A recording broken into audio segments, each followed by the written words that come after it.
Check this. You're a kid, and your doll's been possessed by a murderer. This is how you beat it. The film begins with a chase. Charles Lee Ray, also known as the Lakeshore Strangler, runs away from a police officer who's in hot pursuit. They both trade shots, but Charles gets clipped in the leg. His accomplice, Eddie, gets spooked by the presence of cops, and to the dismay of Charles, books it out of there. Charles shouts and pleads with him, but Eddie's long gone. He takes cover in a toy store before vowing to take the lives of Eddie and the cop, Mike. Mike replies. With his life slipping before his grasp, Charles begins to mutter repeatedly, "I need to find someone." He stumbles across a stacked wall of good guy boxes. He makes eye contact with one of the dolls and shines a devilish smirk. Mike hears the commotion and starts to make his way over. Charles begins to utter an ancient chant as dark clouds and lightning begin to form outside.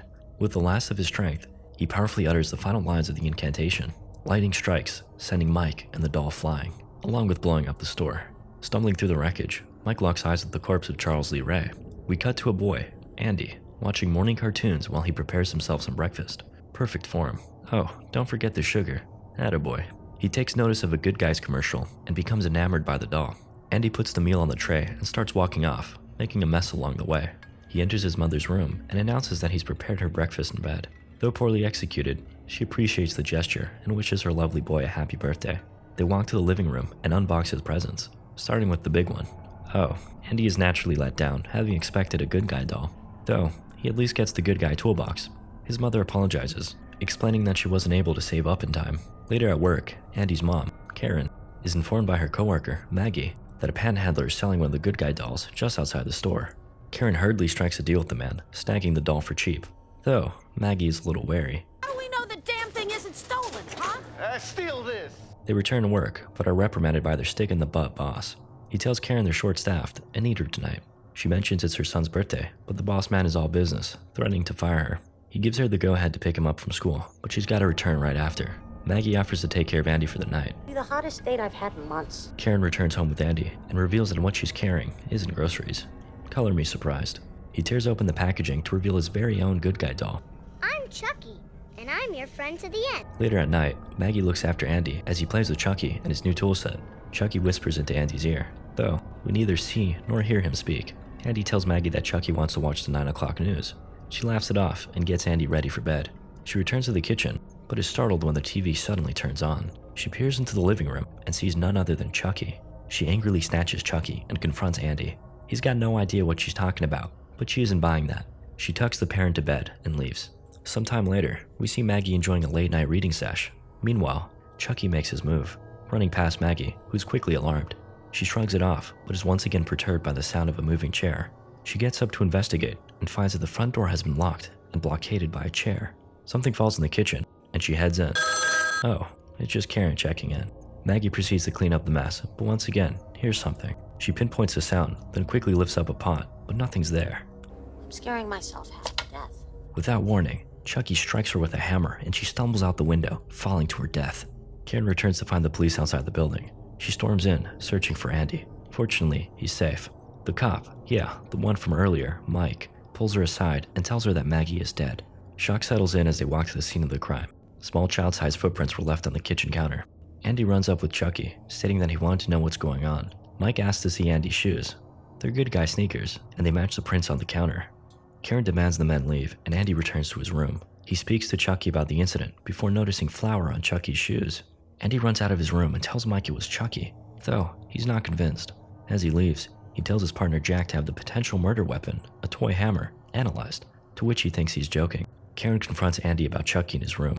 Andy swears he's alive and has been talking about all kinds of things. He said that Maggie was a real bitch and got what she deserved. She walks out, but sticks by the door to eavesdrop. Chucky notices and plays one of the doll's canned responses, leaving Karen none the wiser. The next day, she drops Andy off at school.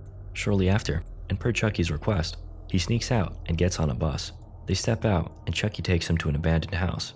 Andy goes for a leak, while Chucky runs in. He opens a stove and turns the gas on, awakening a man who clutches a gun. That's Eddie, Chucky's ex-accomplice. Eddie goes downstairs and investigates, drawn towards Chucky's laughter. He opens the door to the kitchen and fires, lighting the stove and blowing the house up. We cut to the police station, where a frantic Karen has just arrived after receiving Mike's call. Forensics has determined that Maggie was killed by the hammer and that the footprints are a match for Andy's shoes. Andy has been brought in and is being questioned when Karen runs in and begs him to tell the truth. Andy sticks to his guns and in frustration berates Chucky for not speaking up. He pounds away at him until Chucky coughs up a canned line. I'm Chucky, and I'm your friend to the end. Andy insists Chucky is tricking them when he's interrupted by a doctor watching behind the glass. The man states that he's seen enough and suggests Andy spends a few days with him. A distraught Karen returns home with Chucky in hand. She sits with the doll and stares into its eyes before attempting to speak with it. He responds with another canned line. She quickly laughs it off before fading back to a grim expression. She gets up and inspects the good guy box when suddenly the batteries fall out. Armed with a heightened sense of suspicion, Karen trepidatiously walks towards Chucky. She flips him over and checks his battery compartment. It's empty. Hi, I'm Chucky. Wanna play? Chucky rolls under the couch and Karen slowly peers under. She pokes at the motionless doll before picking it up and shouting at it to speak back. She gets fed up and lights a fire, threatening to toss him in. He locks eyes with her and then bombards her with foul language. Stupid shit. As the struggle commences, Chucky bites deep into Karen's flesh. She tosses him away and he runs off. She makes chase, but he's long gone. Karen takes a taxi over to the police station and runs into Mike on his way out. She tells him that Andy was telling the truth and that Chucky is indeed alive. Of course, he's skeptical, so she shows him the bite mark that Chucky left. Still no dice. Seeing that this is going nowhere, she turns around and hails a taxi. Mike asks where she's going. She's gonna search for Chucky, starting with the man who sold her the possessed doll. With genuine concern, Mike warns her not to venture off into that part of town. However, Karen throws caution to the wind and makes her way to a small commune of homeless people. She spots the man and asks him where he found the doll. He demands payment, but Karen's low on funds. He begs to differ. Wait a minute. Oh, you got a lot. No. The man begins to force himself on her, but Mike arrives. He implores the man to answer a question. He obliges, sharing that he found it outside the toy store that blew up. Mike's face immediately takes on a concerned expression, and he shoves the man away. Karen inquires as to why that upset him so much. He's initially hesitant to share, but ultimately reveals that's where Charles Lee Ray died, and that he killed him. Mike drives Karen home, and she demands to know where Charles Lee Ray lived. He reluctantly shares his address, but tells her he's already checked it out. There's nothing of note there. Mike asks her to leave, but she refuses.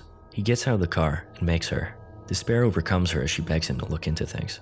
He drives off and picks up Charles' file along the way. He gets back in his car and drives home, but he's got company. Mike reaches for the cigarette lighter as Chucky strangles him. He gets a hold of it and sears Chucky's face.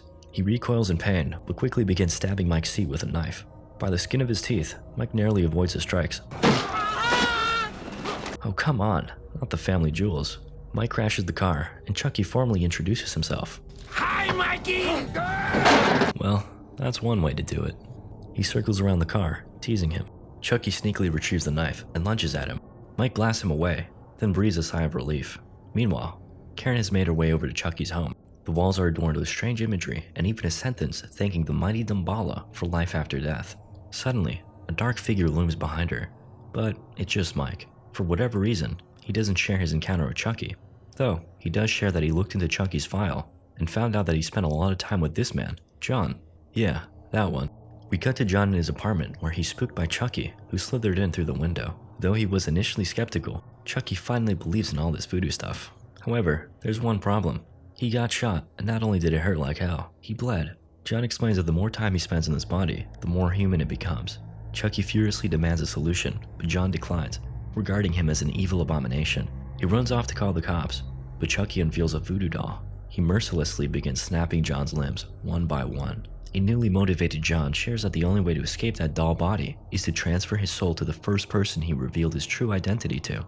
This gets a chuckle out of Chucky. I have a date with a 6-year-old boy. He finishes John off and heads out. Just moments after, Karen and Mike arrive. As John bleeds out, he warns her to stop Chucky before he transfers his soul over to the boy. With his dying breath, he advises her to go for the heart. We cut to Andy in a mental facility. He hears something outside and runs towards the window. It's Chucky, making his way up. Andy calls for help to no avail. Chucky climbs up to the guard's window and spots Andy's room number along with the key. He sneaks in and snags it before pulling up to his room. Knife in hand, Chucky sneaks up on Andy, who lays just below the covers. Just kidding. He manages to pick up the keys on his way out. The doctor spots him escaping and makes chase. Andy hides in what looks to be an operating room before he's quite literally blindsided by Chucky.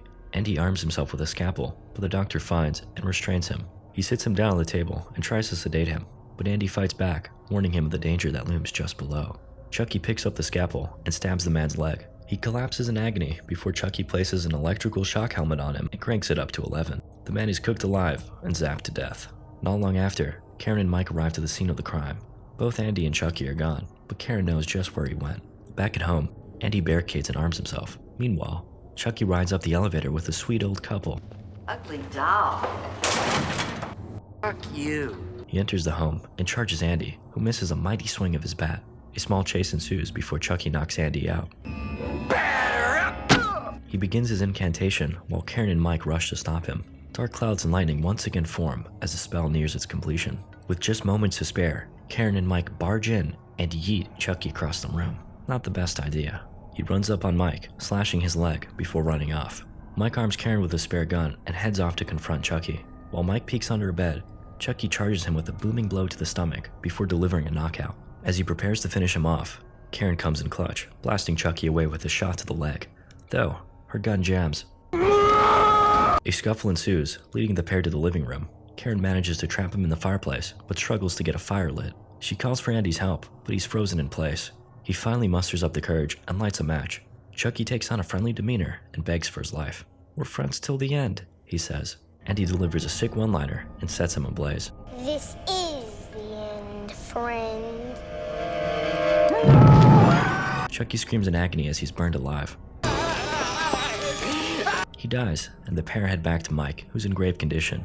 Karen has Andy return to the living room in search of a first aid kit. Upon returning, he makes the horrifying discovery that Chucky is gone. He dashes back to his mother, but is tripped along the way. Chucky lives, and with a melted exterior, is more terrifying than ever. He terrorizes the trio, offering to let them live in exchange for the boy. Karen and Andy circle around before she unloads on the plotting Chucky. Limb by limb, Chucky is chopped down. With his head gone, everyone can finally rest easy. Mike's partner, Jack, arrives and calls in medical assistance. He asks what the heck happened, but doesn't believe the answer he gets. Mike implores him to check it out himself, but sternly warns him not to touch anything. He takes the warning lightly, retrieving Chucky's head and mocking it. Chucky's beheaded body appears and tries to rip out Jack's throat, but he's tossed aside.